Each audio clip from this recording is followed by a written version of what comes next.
चलिए, पंच महाभूत कृषि के दूसरे सत्र में आप सबका स्वागत है। और हमारे बीच में एकादशी के डॉक्टर साहब भी आ गए हैं, उनका भी स्वागत है।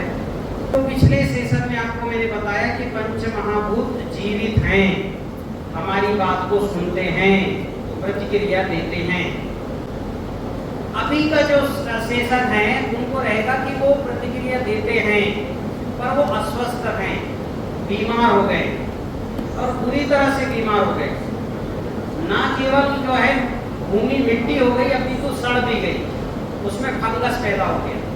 तो अभी हमको पहले उस फंगस को मारना है, मतलब शुद्ध करना है, फिर उसको सजीव करना है, उसमें जीवित जीवाणु हो, ठीक है, फिर शक्तिशाली ताकतवर भी बनाना है, सभी तरह के न्यूट्रिशन हो, जमीन में भी हो, पानी में भी हो, हवा में भी हो, और फिर संस्कारित खेती के लायक करना है। ठीक है, क्या क्या करना है बोलो? पंच महाभूतों को शुद्ध करना, सजीव करना, बोलो, शक्तिशाली करना, संस्कारित करना। टीसीबीटी प्राकृतिक खेती, जब तक ये चार काम नहीं करोगे कभी पूरा नहीं होगा। अभी अशुद्ध है, मिट्टी अशुद्ध है, पानी अशुद्ध है, हवा अशुद्ध है, अग्नि अशुद्ध है, और नीर अग्नि, और फिर आकाश भी अशुद्ध हो गया है। ठीक है, अगर आपका आकाश आपके शरीर में 8% है तो आप 150 किलो के भी रहोगे तो आप उतनी स्पीड से दौड़ सकते हो जितने हम 40 किलो वाला दौड़ सकते हैं। आकाश जो है हमारे वजन को शून्य कर देता है। कांटा के लिए हमारा वजन होगा 80 किलो, लेकिन हमारे लिए वो 0 है। और आपको अगर आपका शरीर भारी लगता है तो समझ जाना आकाश घट गया आपके शरीर। क्या घट गया? पहला तत्व है आकाश तत्व, और आकाश स्वयंभू है, ये अपने आप इसका निर्माण होता है। मेरे पास में उसका फार्मूला नहीं है। बाकी भूमि बनाने का फार्मूला है, वायु का है फार्मूला, अग्नि का और नीर का भी है, पर आकाश नहीं है। जिसकी मिट्टी में आकाश गायब हो गया या कम हो गया, वहां मैं भी जो है हताश हो जाता हूँ, हाथ छोड़ देता हूँ। और इसके लक्षण क्या है? भयंकर मिट्टी कॉम्पैक्ट होगी, घास भूसा खूब उगेगा, 3 फुट ऊंचाई तक का उगेगा। क्या? भूसा, जानते भूसा आजकल बढ़ गया ना खेतों में, भूसा, घास भूसा बहुत बढ़ जाएगा। पौधे की ग्रोथ नहीं आएगी, जैविक में तो बिल्कुल नहीं आएगी। डीएपी डाल दो तो इसलिए आएगी कि डीएपी और यूरिया क्या करता है, वो मिट्टी को थोड़ा गला देता है, जहाँ जड़ है मिट्टी गल जाएगी तो उससे जो है फिर उस गली हुई मिट्टी में थोड़ा जड़ पड़ने की जगह हो जाती है, तो इसलिए जो है पौधा ग्रो करने लगता है। बाकी जैविक की किसी भी विधि में फिर रिजल्ट नहीं मिलेगा। क्या घट गया? तो जैसे आपके शरीर में जो है खून के आने जाने की जगह कम हो जाए तो कोलेस्ट्रॉल के कारण हुई तो कोलेस्ट्रॉल रिमूव हो जाएगा। ठीक है, अमरूद का जैव रसायन पी लो, आपका जो है ये मेथी खाओ, काली मिर्च और पिपली खाओ, अपना गौमूत्र पियो तो वो कोलेस्ट्रॉल रिमूव हो जाएगा। लेकिन जिसका छेद ही छोटा हो गया आने जाने का खून का, आकाश ही घट गया, अब उसका कुछ नहीं हो सकता, क्योंकि आकाश माता के गर्भ में ही निर्माण होता है, स्वयंभू है। जब ये प्रकृति बनी तो सबसे पहले आकाश ही आया, बाद में देव आए, चाहे ब्रह्मा विष्णु महेश हो, चाहे इंद्र और जो है वरुण हो। आकाश स्वयंभू है, इसलिए करबद्ध प्रार्थना है, आकाश खत्म मत कर देना। अभी बहुत से किसानों का हो रहा है, वहां मैं भी असहाय हूँ, बाकी कहीं असहाय नहीं हूँ। खेती में हर तरह प्रोडक्शन बढ़ा दूंगा, बीमारी घटा दूंगा, सब। आकाश घटा है, भयंकर घास भूसा उगेगा, ये इतनी ऊंचाई तक उगेगा, क्योंकि वहां ये जो है ये घास और भूसा बुध ग्रह के प्रतीक है। किसके? हाँ, बुध ग्रह। और बुध ग्रह जो है आकाश के जो है अंदर उसका सूर्य के आभामंडल में जहाँ यात्रा कर रहा है वहाँ केवल बुध ही हो सकता है और कोई दूसरे नहीं हो सकते। जिसका गुरुत्वाकर्षण मतलब जिसका गुरुत्व बहुत ज्यादा है,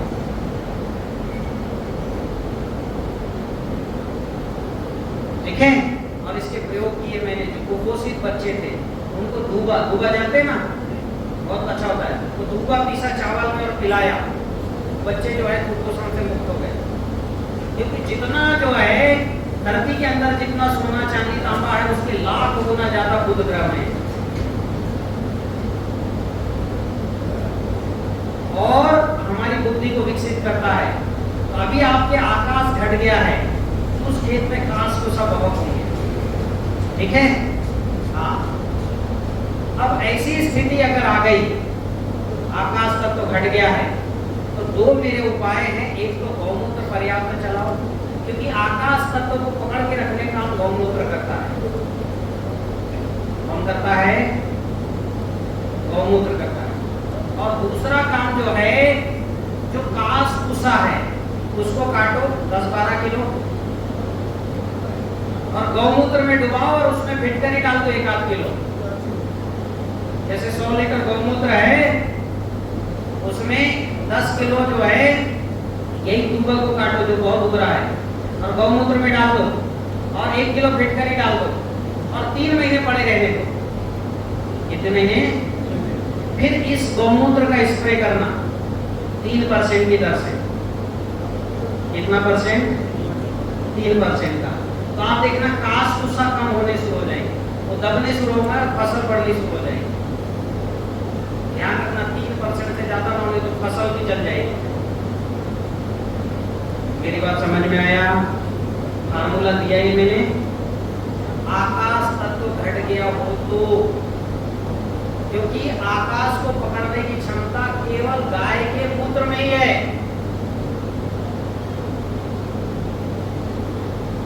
गोमयमस्ते लक्ष्मी गौमूत्रे धन्वंतरी।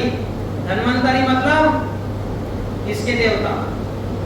स्वास्थ्य के देवता। हो गया? अब दूसरा है गगन। अब जो है गगन के बाद जो है ये पिता तत्व है, अब है माता तत्व भूमि। भूमि पोषण देती है। क्या देती है? पोषण।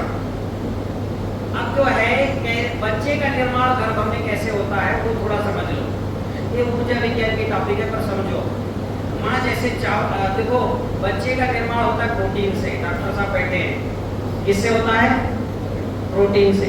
प्रोटीन किस में होती है? दालों में, मांस में, मछली में और मक्खन में, ठीक है। हाँ, अब ये तीनों में अलग अलग तरह के प्रोटीन होता है। जो मांस है उसमें तामसिक, जो दाल है उसमें रासिक और जो मक्खन है उसमें सात्विक प्रोटीन होता है। बताओ क्या क्या होता है? थोड़ा आउट ऑफ टॉपिक है लेकिन समझ लो, ये आपकी खेती में भी काम आएगा। देखो, कोई भी प्रोटीन जब डाइल्यूट होता है तो अमीनो एसिड में बदलता है। किसमें बदलता है? किसमें बदलता है प्रोटीन? जोर से बोलो। और अमीनो एसिड जब हमारे खून में दौड़ता है तो गोल ऊतक बन जाता है, टिश्यूज। फिर उसके अंदर एक जीवन आ जाता है, एक वायरस नुमा एक जीव उसके अंदर प्रकट होता है जिसको बोलते हैं अंडज।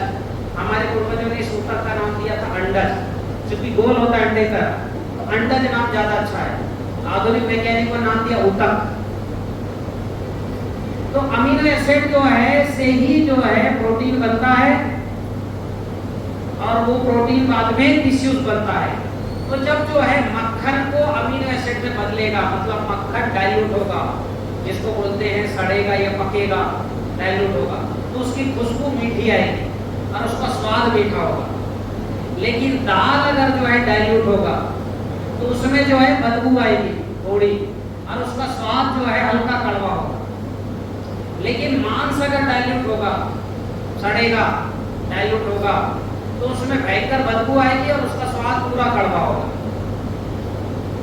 देखो, प्रोटीन, मांस के प्रोटीन बनेगा तो कड़वा होगा और बदबू आएगी, और दाल का थोड़ी बदबू थोड़ा कड़वा, और मक्खन का मीठा और खुशबू।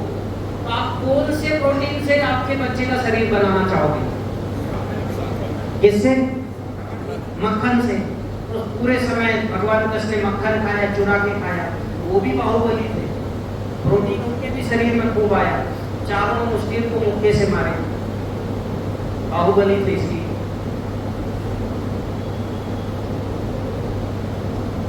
तो अभी हम में भी खुशबू वाले प्रोटीन जाना चाहिए कि बदबू वाला जाना चाहिए? बोलिए, खुशबू वाला। बदबू वाला जाएगा तो फंगस पैदा होगा, वायरस पैदा होगा, हटाएगा। क्योंकि एक स्पष्ट वाक्य है, सुगंधिम पुष्टिवर्धनम। क्या है? जहां सुगंध होगा वहीं स्वास्थ्य बनेगा, दुर्गंध होगा वहां दुर्गंध वाले जीवों का स्वास्थ्य बनेगा। जैसे शहर का सड़ा नाला, अच्छे जीव पैदा होते हैं कि बुरे जीव? और वो कभी भी अच्छे जीव पैदा होंगे क्या उसमें से? क्योंकि दुर्गंध है तो हमेशा बुरे जीव पैदा होंगे। आपके कच्चा गोबर का ढेर, दुर्गंध है तो हमेशा बुरा जीव पैदा होगा। तो अभी हमको सुगंधित करना है मिट्टी को, लेकिन जो दुर्गंध आ गया उसको खत्म करना, फिर दुर्गंध के बैक्टीरिया को खत्म करना, फंगस को खत्म करना, प्रोटोजोआ को खत्म करना। निमोटोड आ गया, निमोटोड को धान में वो कृमि आ गई है लाल लाल। पहले उसको किसान केचुआ कहता था 10 साल पहले, अब समझ में नहीं आ रही है तो कृमि है, नुकसान करता है। आता है कि नहीं धान में? कितने लोग खेतों में आता है? इसी साल खत्म करना है। हाँ, तो फार्मूला पूछना अभी, ठीक है? वो कृमि जो है ये सब आ गए, इनको मारना भी है और सुगंधित जीवाणु को बढ़ाना भी है। ये दोनों काम करोगे तब मिट्टी जीवित होगी। क्या होगी? जीवित। और जीवाणु डालने के पहले जीवाणु खाने, जो जीवाणु जो खाते वो, और कार्बन डालना पड़ेगा। क्या करना पड़ेगा? कार्बन, क्योंकि कार्बन हवा को पकड़ता है। मिट्टी में 25% हवा होना चाहिए। तो मित्र जीवाणु डालने के पहले मिट्टी में 25% हवा और 25% हवा और कार्बन होना चाहिए, क्योंकि कार्बन उनका घर है। जैसे ये कार्बन है, मान लो ये जल जाए, काला हो जाए, चारकोल, तो इसमें आपने देखा होगा कोयले में बीच बीच में छेद रहते हैं ना, वो जीवाणुओं के घर हैं। मिट्टी में डाल दोगे तो उसमें जीवाणु अपने घर बना लेंगे। घोंसला है कार्बन। कार्बन हवा को भी पकड़ता है, घोंसला भी देता है। तो जीवाणु डालने के पहले जीवाणुओं का भोजन यानी अणु, जीवाणुओं का भोजन यानी हवा, और जीवाणुओं का घर यानी कार्बन, ये तीनों देना पड़ेगा कि नहीं मिट्टी में? हाँ हाँ, वो पूरी खा लिए हो हैं? हाँ, मेरी बात नहीं भी आती तो भी घुसाओ। कंसेप्ट घुसेगा तो सक्सेस हो गए, नहीं तो फार्मूला ही पूछते रहो, गुरुजी ये बताओ, गुरुजी ऐसा हो गया, मैं तो फेल हो गया, मैं तो हो गया। ये तीनों चीज खेत में डालना पड़ेगा कि नहीं डालना पड़ेगा? तो पहले मारो कीटाणु। कैसे मारोगे? ऊर्जा जल। किससे मारोगे? ऊर्जा जल। फिर अभी जो है कीटाणु यानी फंगस, वायरस और प्रोटोजोआ को मारने के लिए आधुनिक साइंस ने दिया था कॉपर, पर कॉपर मित्र को भी मारता है। हमें पता लगा चांदी एक ऐसा धातु है जो शत्रु को ही मारता है और मित्र को बढ़ाता है। क्या नाम है धातु का? क्या नाम है? ये कौन है यार? इसको पूछो जरा, कम बाद में कर सकते हैं। ये क्या चला रहा है?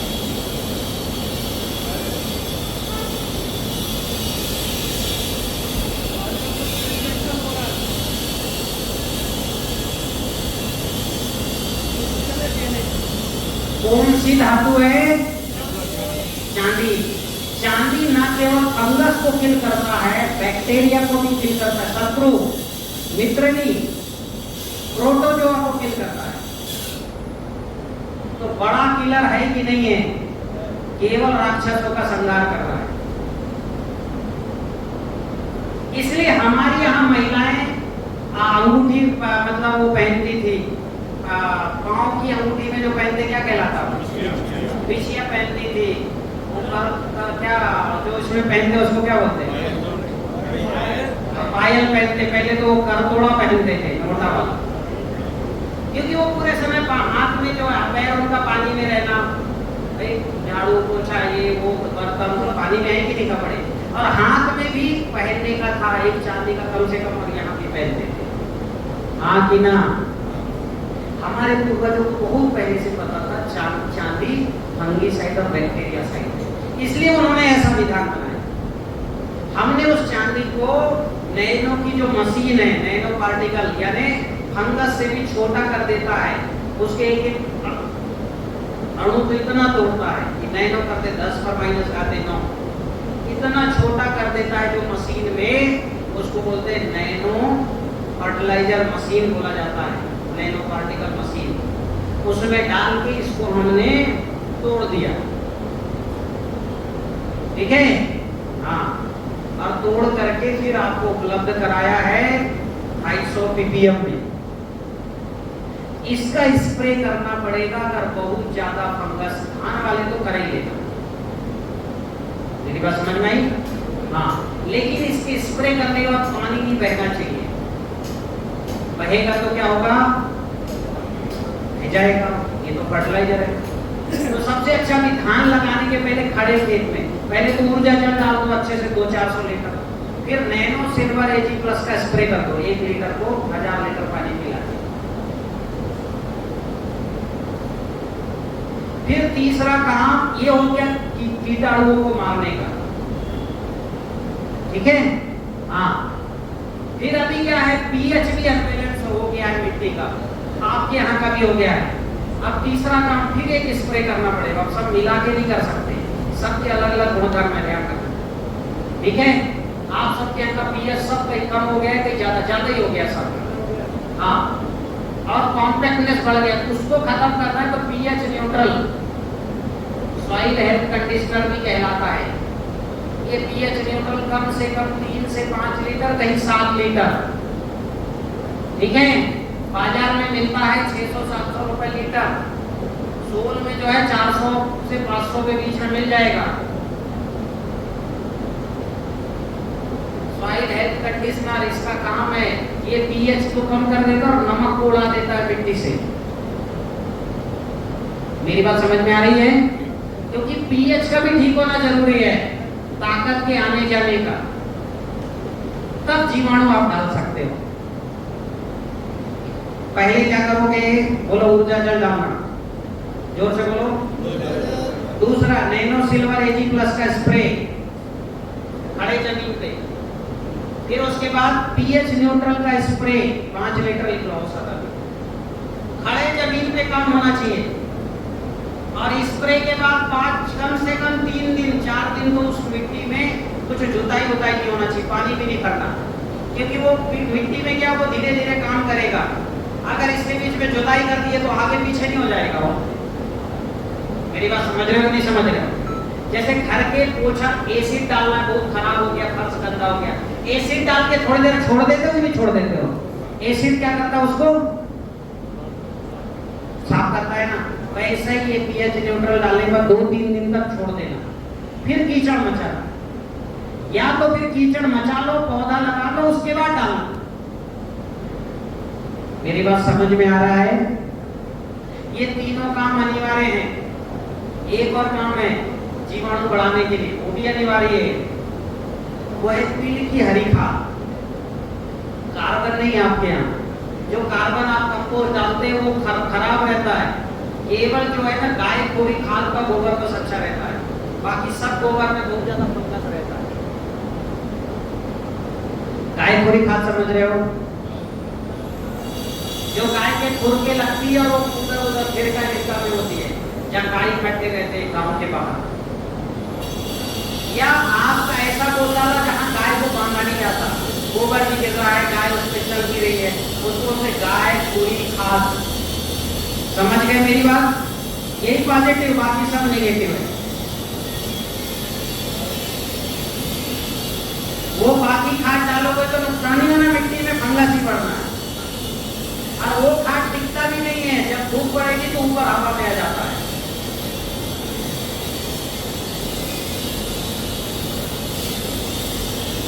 ठीक क्लियर हुई बात मेरी?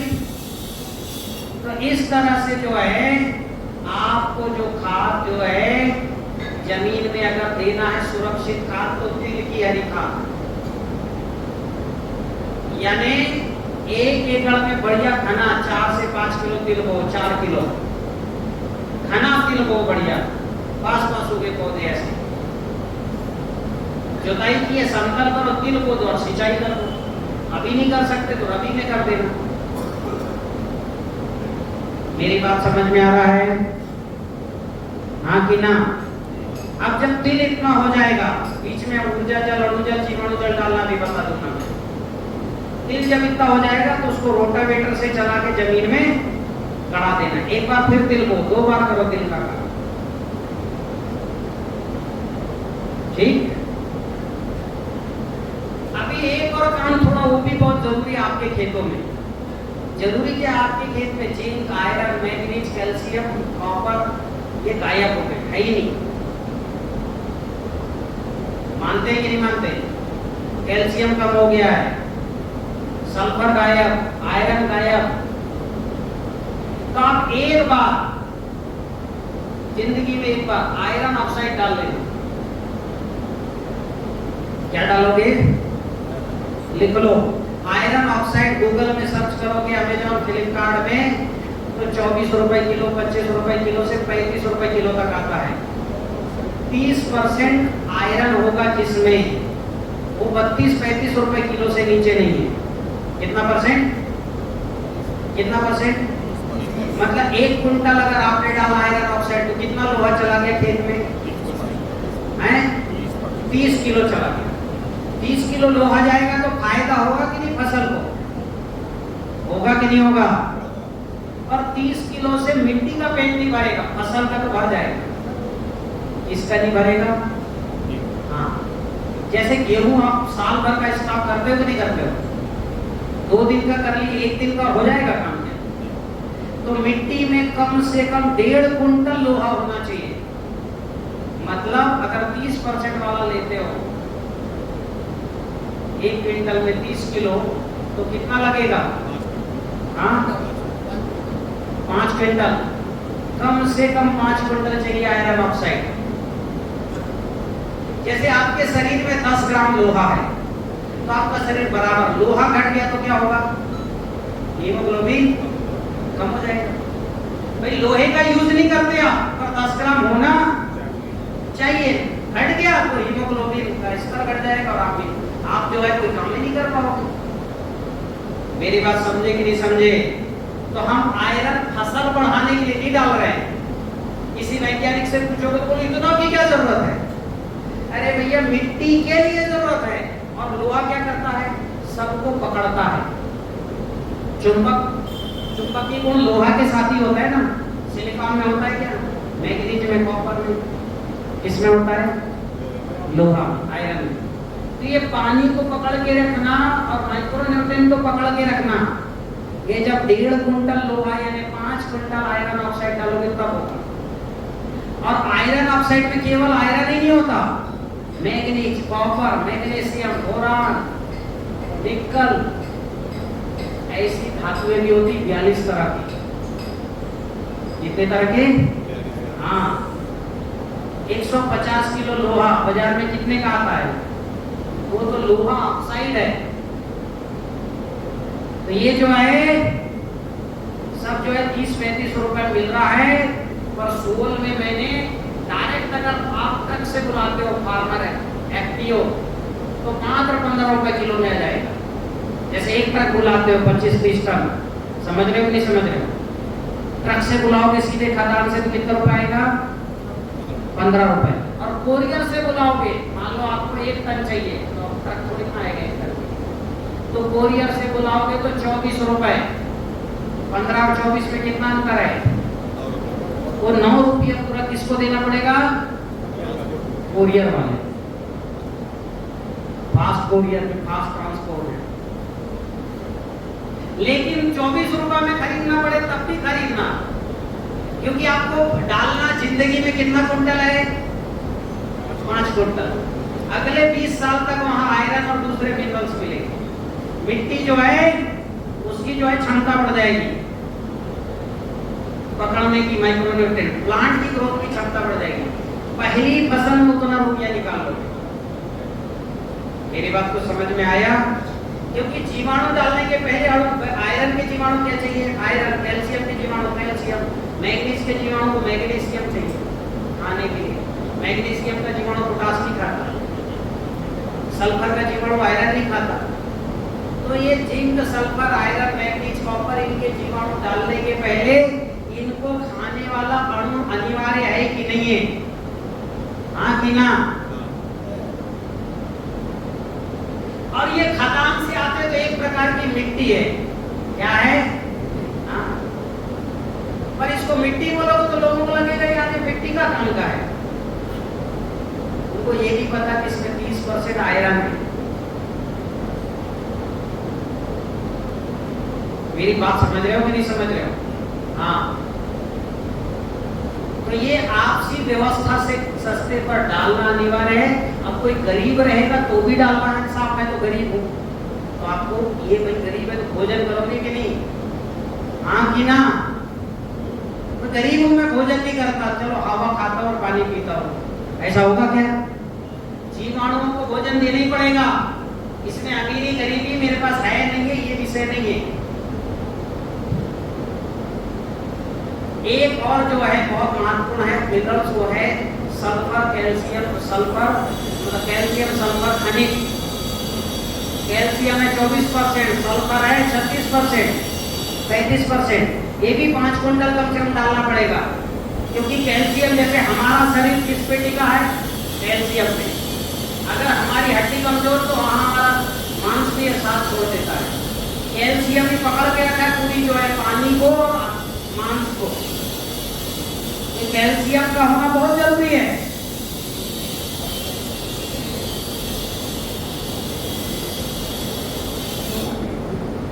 मेरी बात क्लियर हो रही है। कैल्शियम पानी का कटोरा कहलाता है, पानी को पकड़ के रखता है। जहां की हड्डी क्रैक हो जाती है वहां फूल जाता है। कैल्शियम, हड्डियों का बहुत बड़ा रोल है हमारे शरीर में। हड्डी ना हो तो हमारा शरीर ही नहीं बनेगा, और हड्डी बनती कैल्शियम से, इसलिए कैल्शियम अनिवार्य है। कम से कम 5 क्विंटल, 24% होता है उसमें, यानी 125 किलो कैल्शियम चला गया। चूना नहीं डाल सकते, चूना पीएच को बहुत बढ़ा देगा, कॉम्पैक्ट कर देगा। किसी और उसमें मत रहना कि कुछ और डाल लूं मैं हो जाए, नहीं।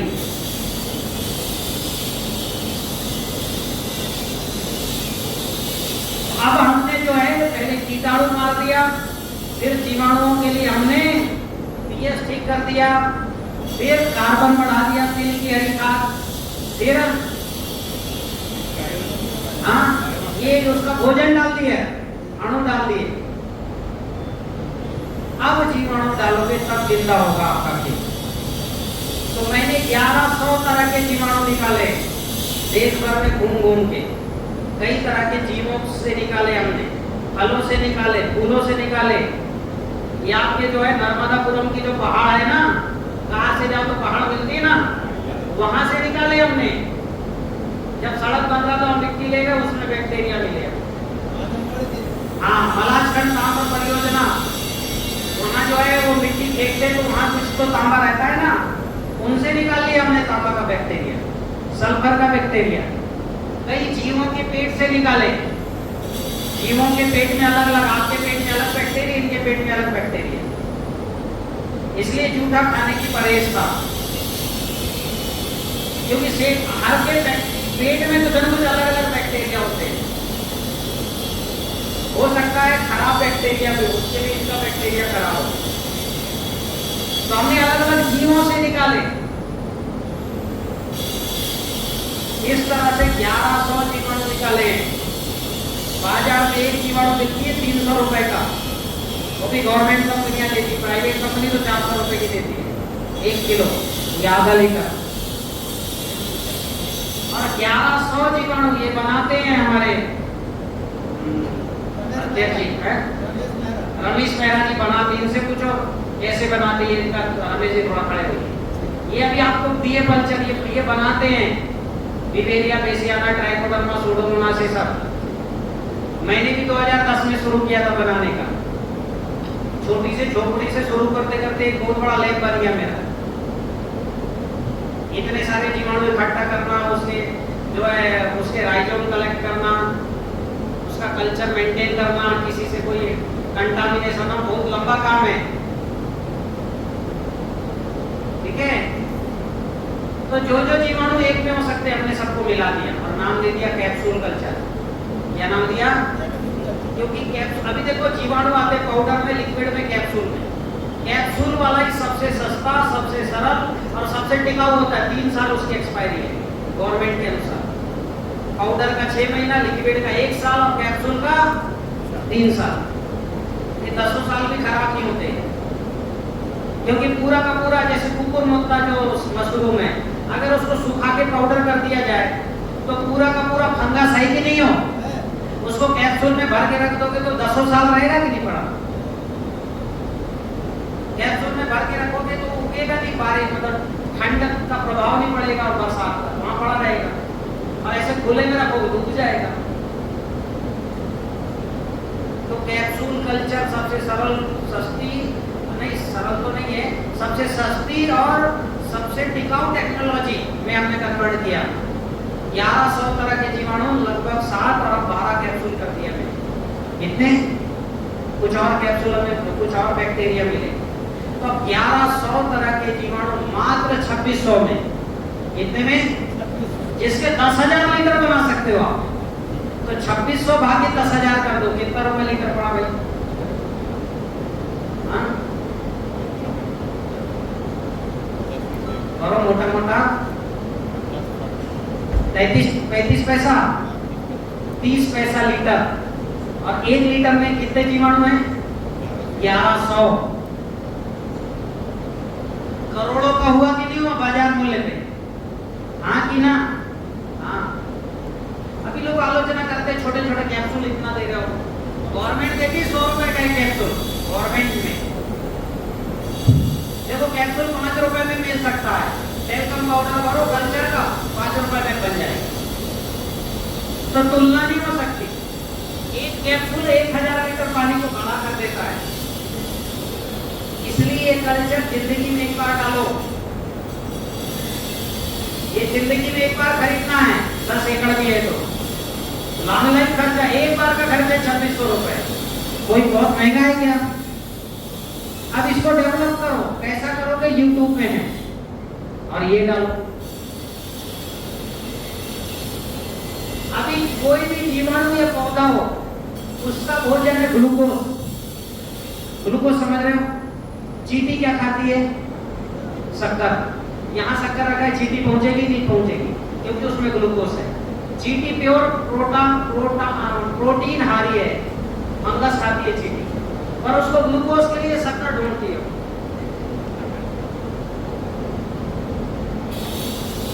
तो इस प्रकृति में सबको ग्लूकोज चाहिए, तो हमारे जीवाणु को भी ग्लूकोज चाहिए, पौधे को भी ग्लूकोज चाहिए। तो उसके लिए फार्मूला बनाया हमने, जैव रसायन। क्या फार्मूला बनाया? जैव रसायन। 150 लीटर पानी में, देखो पुस्तक में सब कुछ है, बुक ले लो। 150 लीटर पानी में 50 किलो फल और 35 किलो गुड़ डाल दो। 90 दिन बंद रखो यार टाइम। उसमें एक जो है वो सीटी जैसा लगा देना, आप ज्यादा हवा होगी तो अपने आप होता है, या एक छेद करके उसमें थोड़ा एक छोटा पाइप डाल देना, और वो पाइप का वो जो है सटक जैसा, और उसका मुंह डाल देना किसपे? बॉटल में पानी भर के, बुलबुला जैसे निकलते रहेगा। या हर 10-15 दिन में खोल लेना, हल्का गैस निकले, बाहर का गैस अंदर ना जाए। बाहर का गैस अंदर जाएगा तो बाहर की बैक्टीरिया भी जाएगी, क्योंकि वहां क्या बन रहा है? क्या बन रहा है?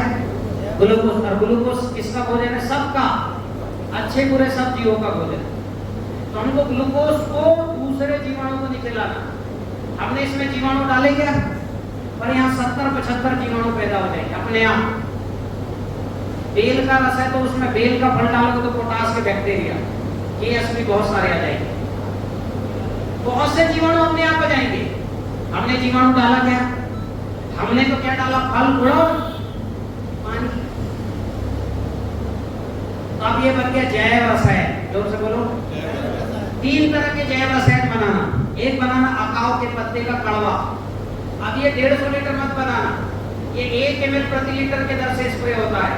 तो आपको 10 किलो पत्ता, 1 किलो गुड़, 3 लीटर पानी, ये नहीं 10 लीटर पानी, सॉरी पानी 10 लीटर, पत्ता 3 किलो, गुड़ 1 किलो, एयर टाइट बंद करके 90 दिन रख दो। ये 10 एकड़ के लिए बन गया पेस्टिसाइड, 10 एकड़ के लिए। आपको लग रहा है फंगस आ रहा है और भी रस चूसक कीट आ रहे हैं, तो इसको 1 ml प्रति लीटर पानी की दर से मिलाओ, स्प्रे कर दो। ध्यान रखना, इमरजेंसी में स्प्रे करना। ये प्लांट के ग्रोथ को घटा देता है। क्या करता है?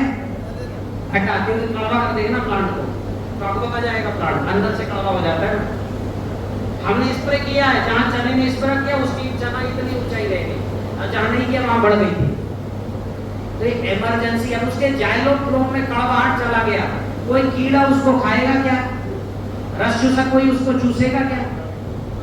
हाँ कि ना? समझ में आ गई ना बात? कड़वा कैसे? अब मीठ खट्टा कैसे बनाओगे? नींबू से बनाओ।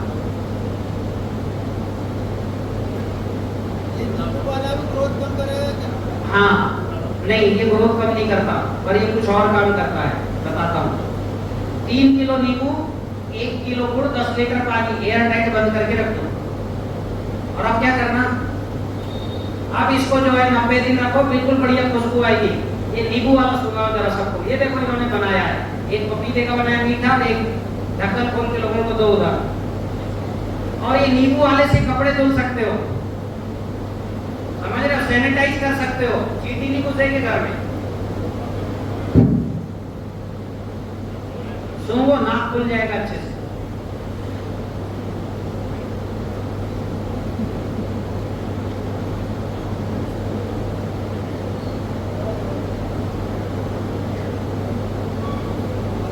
और सब भी नहीं, बस थोड़ा सा लो और सबको ऐसा लगाते चले जाओ, लगाते जाओ, हाथ में रगड़ लो नींबू का। अब इसको पी भी सकते हैं, अगर अमरूद का बनाओगे तो पी सकते हैं, पर अमरूद का बनाओगे तो गुड़ की जगह क्या डालना? शहद। क्या डालना? हाँ, शहद। और फिर 10-10 ml पीना जरा, 25 डकार आएंगे, 20-25 को। बस हो गया, रह दो, उनको देना है अभी, बाद में देख लेना, तो आगे बढ़ा दीजिए उधर आगे बढ़ा दो। इससे स्नान भी कर सकते हो, नींबू का है, आंवले का स्नान भी कर सकते हो, पी सकते हो। अभी जो है लेखराम जी ने पिलाया, जो पूरा गंजा हो गया था, एक कारगिल युद्ध में जो है 14 महीने बेहोश रहा, उसके उसमें बाल उठे, 14 महीना बेहोश रहा।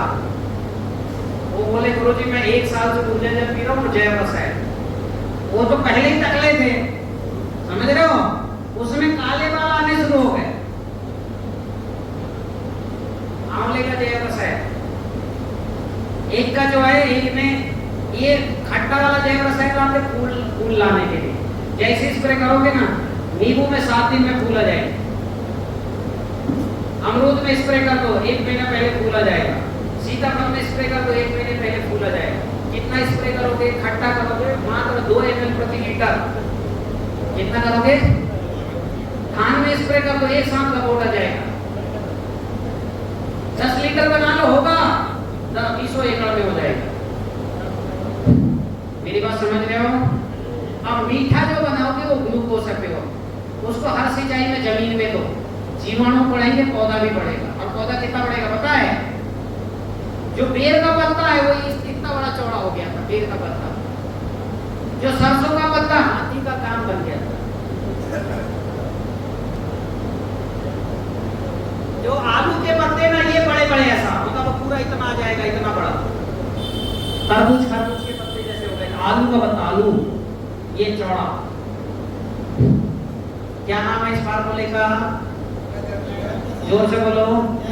हाँ, खट्टा मीठा कड़वा, तीनों अलग अलग, ठीक है? हाँ, कितना डालोगे हर सिंचाई में? 30 से 35 लीटर जमीन में। और स्प्रे करना मीठा का करना 3 ml प्रति लीटर, खट्टे का करना 2 ml प्रति लीटर, और कड़वे का करना 1 लीटर प्रति ml। ठीक है? जरा सब लोग जोर से ताली बजाओ, बजाओ जरा, और जोर से बजाओ, और बजाइए, और बजाइए, जोर से रगड़िए हाथ में, गरम करिए हाथ में, अच्छा गरम करिए जरा, फूल को ऐसा ही तो चट से आवाज आनी चाहिए। एक बार हाथ में ऐसे लगाओ।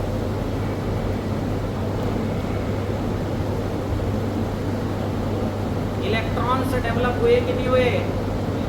थोड़ा ठीक है। हाँ, भोजन कर लियो ना सब? अरे सब बाजार का नमक तेल सब खाए हो, घर में भी यही खाते हो, इसलिए मैंने केवल दाल चावल खाया, तुलसी डाल के, नींबू डाल के। अब आगे बढ़िए, ग्लूकोज भी हमने दे दिया, ठीक है। अब हमारे जीवाणु इतना काम करोगे तब मिट्टी जिंदी होगी। एक और चीज है, वो है ज्वालामुखी मिट्टी। हम वहां से बुलवाते रसिया से। वहां एक्चुअल में 6 लाख साल पहले ज्वालामुखी आया था। अब वो ठंडा हो गया, वहां गांव बन गया। तो जो लावा थे वो ठंडे हो गए और उसको सहवाल खा रहा है 6 लाख साल से। खा रहा है, फिर मर रहा है, खा रहा है, मर रहा है। तो लावा, लाल वाली लावा हरी हो गई। क्या हो गई? तो उसको उठाना, छानना, ठीक है, फिर उसको इस तरह साफ सुथरा करना, फिर उसको आवेशित करना, क्योंकि ज्वालामुखी मिट्टी आवेशित नहीं करोगे तो अंदर घुस जाएगी। जो साइंस नहीं जानता वो भी मटेरियल है उसके अंदर। तो वो डाल देना मात्र 25 किलो। कितना डालोगे?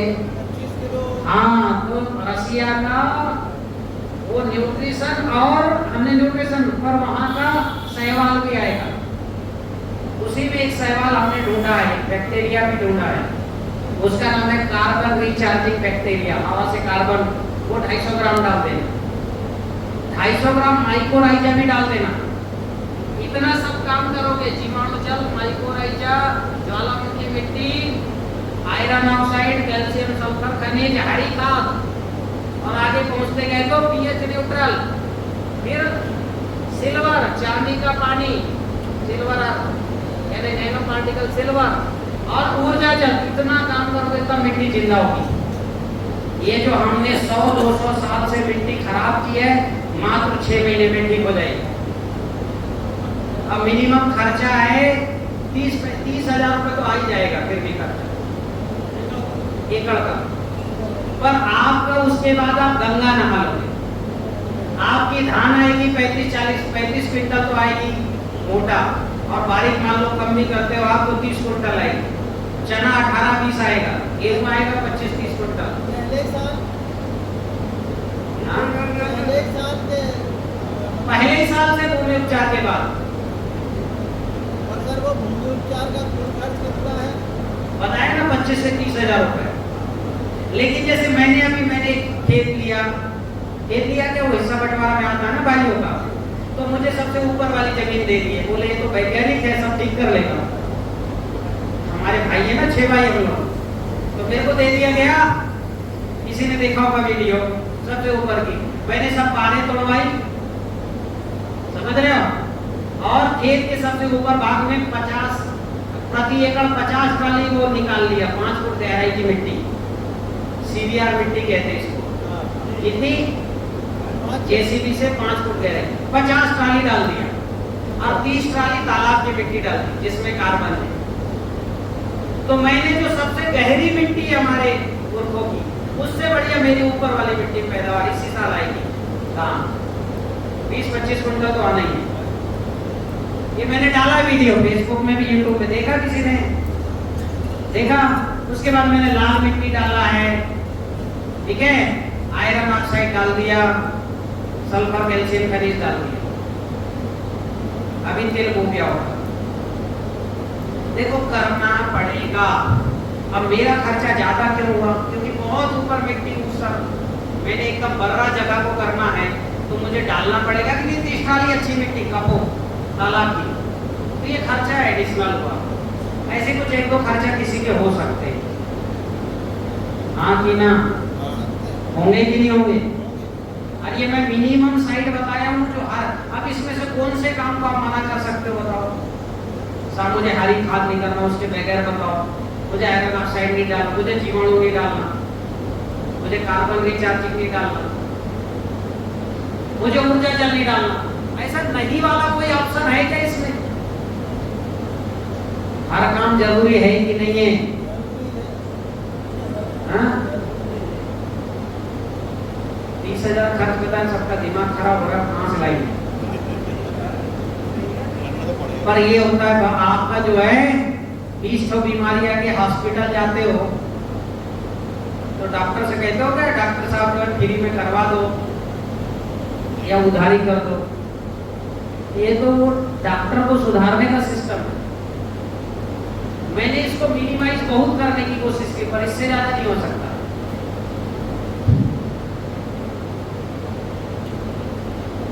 अब ये हो गया, अब मिट्टी होगी सजीव, अभी करना है इसको, सजीव भी होगी शक्ति, अब करना है संस्कारी। वो अगली ट्रेनिंग में बताऊंगा, अभी इतना करके रखो मिट्टी जितनी करो। अब पानी जीवित करना तो कैसे करोगे? जो अग्निहोत्र बसना है 10 लीटर पानी लो, कितना?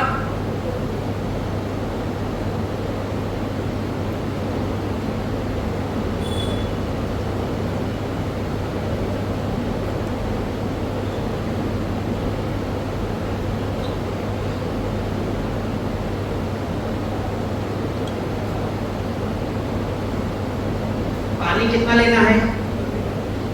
देखो पानी को सजीव करने का बता तो शुद्ध सजीव, और ना केवल सजीव होगा, जो ट्यूबवेल में आधा एचपी का मोटर चलता है उसमें 2 एचपी का चलने लगेगा, और जो 5 एचपी का ट्यूबवेल 2 घंटे का चलता है वो 24 घंटे चलने लगेगा।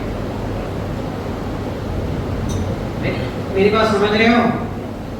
हाँ, वो फार्मूला बता रहा हूँ मैं। आते हैं हम 10 लीटर पानी में 10 लीटर जो है गौमूत्र मिलाओ, और साफ सुथरा गौमूत्र मिलाना, नहीं तो मत मिलाना।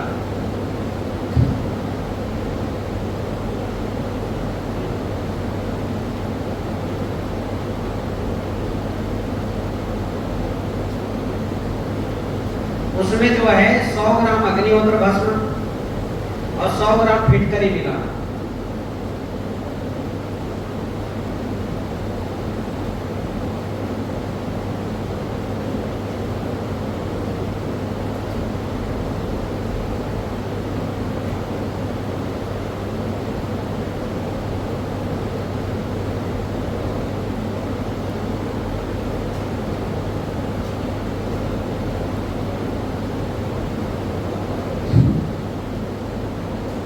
ठीक हो गया। अब इसको क्या, हर अमावस्या पूर्णिमा, अमावस्या में भी डालना सुबह शाम कभी भी, और पूर्णिमा भी 1 साल का कोर्स है मिनिमम। इससे आपका पानी बढ़ जाएगा और पानी शुद्ध हो जाएगा। हाँ, ट्यूबवेल पे डालना है।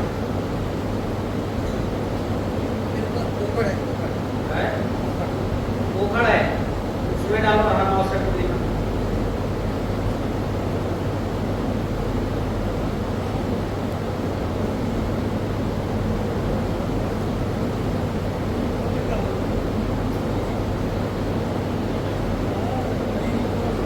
एक क्लियर हुई बात मेरी?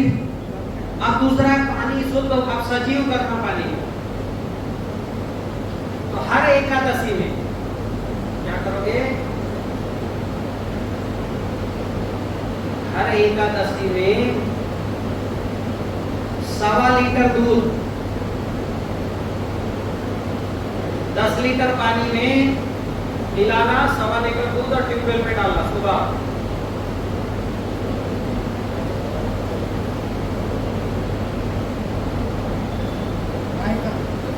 हाँ, गाय का दूध और कच्चा दूध डालना, बिना पका हुआ। और जैसी गाय का दूध दोए और फटाफट डालने की कोशिश करना, क्योंकि दूध भी ऐसा भोजन है जिसमें करोड़ों बैक्टीरिया आ जाएंगे, क्योंकि वो फूड है पूरा। और गाय विश्व की माता है, जो हमारी नहीं है। तो विश्व के जितने जीवाणु सबका भोजन दूध में है। इसलिए ट्यूबवेल में डालो 1.25 लीटर सुबह। और जो मीठा जैव रसायन बनाया हो ना, इसको डालना जो है 5 लीटर शाम को, 10 लीटर पानी 5 लीटर मिला के शाम को। कौन सी तिथि की? एकादशी। कौन सी तिथि? एकादशी।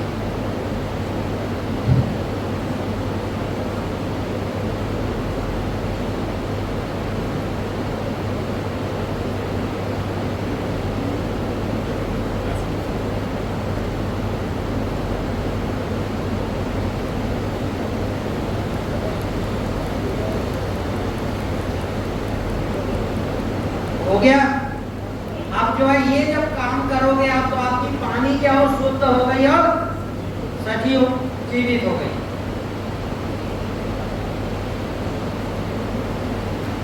गंगा माता से प्रार्थना करना तो पानी की ऊर्जा बढ़ जाएगी, शक्तिशाली हो जाएगी। बारिश शुरू हो गई क्या? अभी लिखिए आगे का काम और करना है आपको, वायु को शुद्ध करना है, क्योंकि हवा भी दूषित है।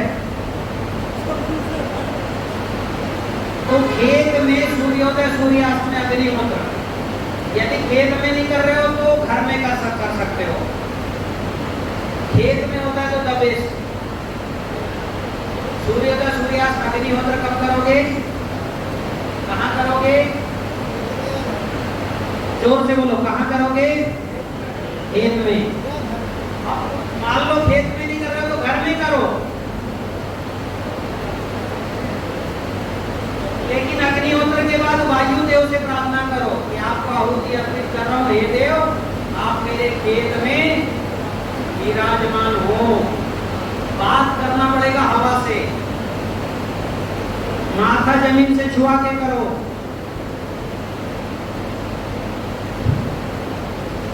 अग्निहोत्र समझ गए कि नहीं समझे?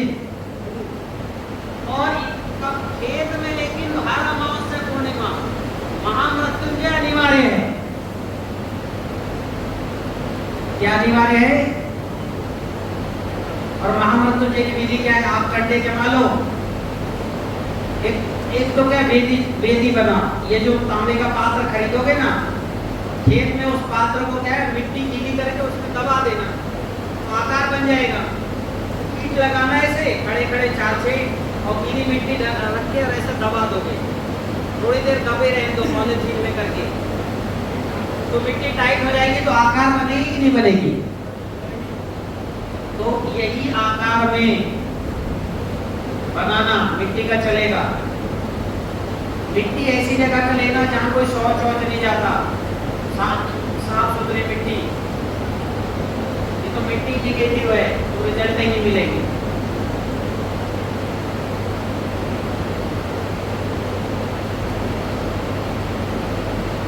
और उसमें आपको हर अमावस्या पूर्णिमा क्या करना है? केवल कंडे लगाना, आड़े तिरछे जलाना और महामृत्युंजय मंत्र बोल के एक बूंद घी डालना है। 108 आहुति दे दो या आधे घंटे दो।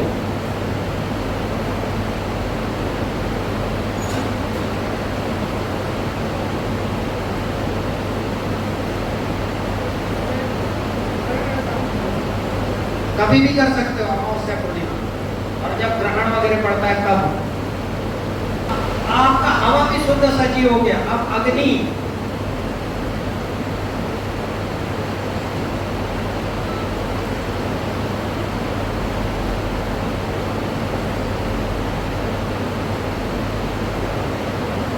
अग्नि के लिए भी क्या करना? दंड चिकित्सा करना। जैसे अभी वो हवन किए थे ना, धुआं, दंड चिकित्सा करना, अग्नि देव से प्रार्थना करना। मिट्टी में जो है सल्फर, कैल्शियम सल्फर खनिज डाल देना। सल्फर क्या अग्नि को बढ़ाता है, वो अपन ने पहले डाल ही चुके हैं। तो ये आपका हो गया, वायु शुद्ध हो गया। अब अग्नि भी हो गई, प्रार्थना करो ये अग्नि देव आप हमारे खेत में स्थापित हो। सल्फर डालना, सल्फर में अग्नि ज्यादा रहती है, ज्वलनशील पदार्थ है ना सल्फर, तो कैल्शियम सल्फर खनिज में सल्फर है ही। अब जो है ये आपके सभी जो है महाभूत शुद्ध सजीव हो गए। 6 महीने आप जो है ये प्रोसेस कर लो। तिल की हरी खाद 2 बार गड़ाओ, ऊर्जा जल, जीवाणु जल, जैव रसायन, भस्म रसायन, मैंने बताया नहीं, पीडीएफ में देख लेना, ये डालो, जीवित हो जाएगी। अगर आप जो है 6 महीने तक खेती छोड़ नहीं सकते, जैसे किसी के पास 2 एकड़ है, 5 एकड़ है, छोड़ देगा तो समस्या खड़ी हो जाएगी। तो क्या करो कि ये भूमि उपचार का कोर्स फसल के साथ साथ करना। इसके साथ साथ ऐसे तिल वो तो गड़ा दो और धान लगा लेना, थोड़ी देरी लगेगा लेकिन हो जाएगा। या अर्ली धान लगाओ कम दिन वाली, और धान जल्दी काट के और तिल बो दे, 2 दिन और तिल गड़ा के फिर गेहूं लगा लेना।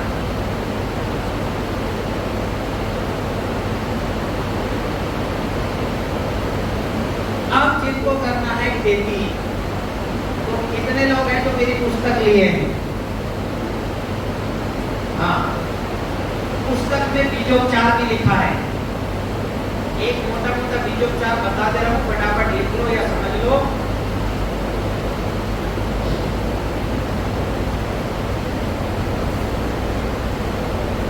मेरे को पानी देना जरा, बोतल में ले आओ, ऊर्जा जल बना दो जरा फटाफट।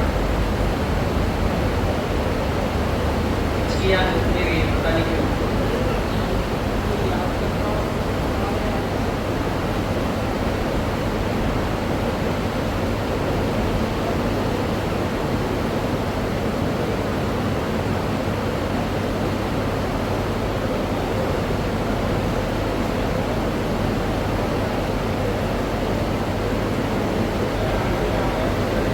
इसके लिए आयुर्वेद में दवा है मयूर पिच बस, यही है कि क्या मयूर पिच की।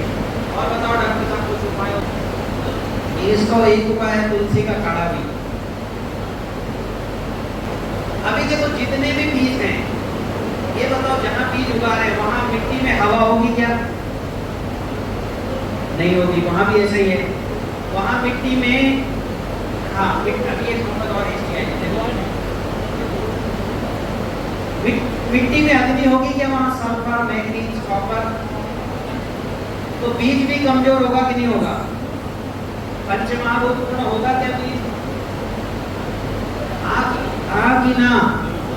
तो हमने मिट्टी अच्छी कर ली, बीज खराब है, वो कुपोषित है, और आप दोष दे रहे हैं कि आपने तो सब कर लिया, खर्चा कर लिया और हो नहीं रहा है। ये मिर्ची में यही कहानी है, मिर्ची में सब वायरस वाले बीज आ रहे हैं और किसान परेशान है कि हो क्यों नहीं रहा, बीज को पोषित। तो इसको पूरा करने के लिए एक फार्मूला है मेरा, स्वर्ण जल। और वो स्वर्ण जल सोने के उससे बनता है, तो सोने के जो है कड़े बड़े मतलब छोटा कोई चीज भी आए वाए होता है, लेकिन उससे वो गल जाता है, खराब हो जाता है। तो आपने उसको नैनो पार्टिकल गोल्ड कर लिया है। 5 लीटर में मात्र 1 बूंद मिलाना है।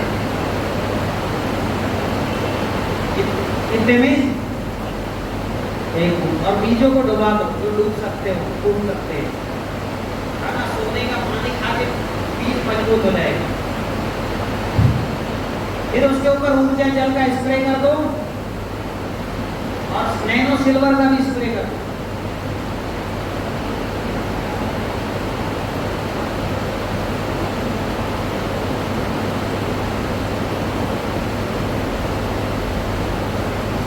सोने के पानी के साथ नैनो खनिज एडवांस, जिसमें जिंक, आयरन, मैग्नीज वगैरह होते हैं, वो जिंक आयरन ये 2 ml प्रति लीटर नैनो खनिज एडवांस। और सोने का जो पानी है वो 5 लीटर में 1 बूंद इतना डाल के बीजों को डुबाना। अब धान को कितने देर डुबाओगे? 10 से 15 घंटे। लेकिन मटर को डुबाना चाहिए क्या? नहीं। मेथी को नहीं, चने को नहीं, इनमें ऊपर से स्प्रे करते हैं, ठीक है? फिर बीजों की पूरी प्रक्रिया लिखी, प्रार्थना करना, सूर्य की रोशनी दिखाना, वो बुक में सब लिखा है। फिर इसके अलावा अभी जब जैविक खेती शुरू करोगे आप, भूमि उपचार भी नहीं हुआ है, तो नाइट्रोजन की कमी आएगी कि नहीं आएगी? हाँ कि ना? तो शोध में नैनो नाइट्रोजन उपलब्ध है और नैनो पार्टिकल एनपीके भी उपलब्ध है। दोनों का स्प्रे, शुरू में नैनो नाइट्रोजन जमीन पे डाल देना, आधा लीटर जमीन पे डालना, आधा लीटर स्प्रे करना, और जब फसल थोड़ी बड़ी हो जाए तो नैनो पार्टिकल एनपीके का स्प्रे करना। देखो ये फर्टिलाइजर लगेगा, क्योंकि आप यूरिया छोड़े हो तो कुछ तो देना पड़ेगा ना, हाँ कि ना?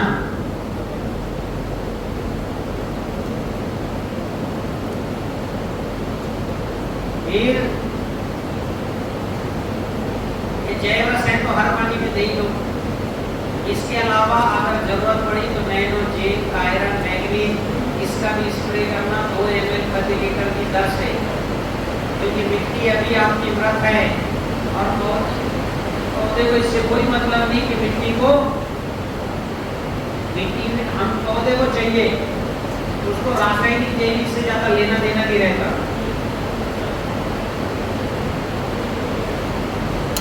अब जो है आपको खेती करने के लिए एक जो है एक प्रोडक्ट मैंने बताया है गोवर्धन खनिज खाद। इसमें जो है तीनों चीज है, ऊर्जा, अणु, तीनों है। ये उन किसानों के लिए जो मेरे गुरु भी ये नहीं कर सकता, वो नहीं कर सकता, सर दे दो कि मैं जाके भेज दूं, इतना मत बताओ। फिर भी उसको ऊर्जा जल तो डालना ही पड़ेगा, ऊर्जा जल का सब्जेक्ट नहीं है, लेकिन मिट्टी को पॉजिटिव कर देगा, इतना ताकतवर बनाया हमने। उसमें जीवाणु भी है, कितना है पता है? 1 खरब 13 अरब 113 अरब जीवाणु उसमें 1 ग्राम गोबर, क्योंकि गोबर जीवाणुओं का घर है। 1 खरब 13 अरब 2 इंटू मतलब 1 गुणा 10 आते 13, इतने जीवाणु हैं और लैब टेस्टेड है, ऐसे बात नहीं कर रहे हैं। इसमें सभी तरह के अणु हैं, जिंक, आयरन, कैल्शियम, मैग्नीशियम, बहुत तरह के, और इसमें ऊर्जा भी है। कुछ नहीं कर सकता भाई तो यहाँ से जाओ और हर 15 दिन में गोवर्धन खाद जमीन पे फेंको। कितने दिन में? हाँ 4-5 बोरी फेंक दो, धान भी है, रासायनिक करो तब भी फेंको, कोई बात नहीं। खड़ी फसल में हर 15 दिन में अमावस्या पूर्णिमा। और 4 किलो, यदि गेहूं और धान है तो 4 किलो, और मूंग, मटर, मसूर ऐसी फसल है तो कोमल पत्ती वाली 2 किलो। 200 लीटर पानी में घोलो, इतना सा गुड़ डाल देना, थोड़ा सा 100 ग्राम, 200 ग्राम गुड़ डाल देना। अरे 200 ग्राम डालना आप, 4 किलो आपका ये और 200 ग्राम, और 6-7 दिन फर्मेंट होने देना, फिर अच्छे से छानना, नहीं तो आपको फंस जाएगा गोबर इसमें, और स्प्रे कर देना, चमक आ जाएगी आपके पास। इतना ही नहीं, 23 रुपए किलो है। कितना रुपए किलो? ऊर्जा, अणु, जीवाणु सब कुछ है। अब 2 किलो कितने का हो रहा है? 46 रुपए खर्चा कर सकते हो कि नहीं कर सकते? स्प्रे कर देना आपका, इसी में आप जो है बाजार में जो 500-600 का वो लाते हो ना, ग्रोथ प्रमोटर, ऐसे काम करें, गारंटी मेरे तरफ। खेती कोई और रासायनिक, जैविक, प्राकृतिक, स्प्रे कर देना। क्या नाम है? गोवर्धन। हाँ 1 कुंटल से नीचे नहीं मिलेगा, क्योंकि कोरियर चार्ज इतना लगता है कि 50 किलो देते हैं। 4 बोरी तो 3.5 बोरी जमीन में डाल दो, आधी बोरी का स्प्रे कर दो 3-4 बार। इतना कर सकते हो कि नहीं धान में? हाँ कि ना? इतना कर सकते कि नहीं कर सकते? और इतना और प्रार्थना कर सकते हो नहीं कर सकते? अब यहाँ कौन है भैया जो इतना भी नहीं कर सकता, और क्या कर लो उनके लिए? मेरे ज्ञान की केवल 2 ही गुरु दक्षिणा हैं। एक, पहले अपने खेत पे सफल होके बताओ, उसके बाद ज़्यादा डुकी पीटना, ज़्यादा भी जाके पीटना नहीं। क्लियर है? तैयार हुए गुरु दक्षिणा देने को? हाँ, तो चाहे आधा एकड़ से शुरू करो, बजट खर्चा लगता है 1 एकड़, जितना से करना है वो आपके ऊपर है। एक बार गंगा नहा लो, फिर हमेशा प्रोडक्शन अच्छा मिलेगा। समझ रहे हो? बीमारी नहीं आएगी, पंचमहाभूत काम करेंगे बीमारी। दूसरी गुरु दक्षिणा है, पूरी जिंदगी भर में 10 लोगों को सिखाना है। कितने लोगों को सिखाना है? जोर से बोलो। 10 लोगों को। किसकी जिंदगी में? तो कर सकते हो ये? इत्मीनान से करना, इत्मीनान का ही काम जो होता है। तो कितने लोग दोनों गुरु दक्षिणा देंगे? हाथ उठाओ जरा।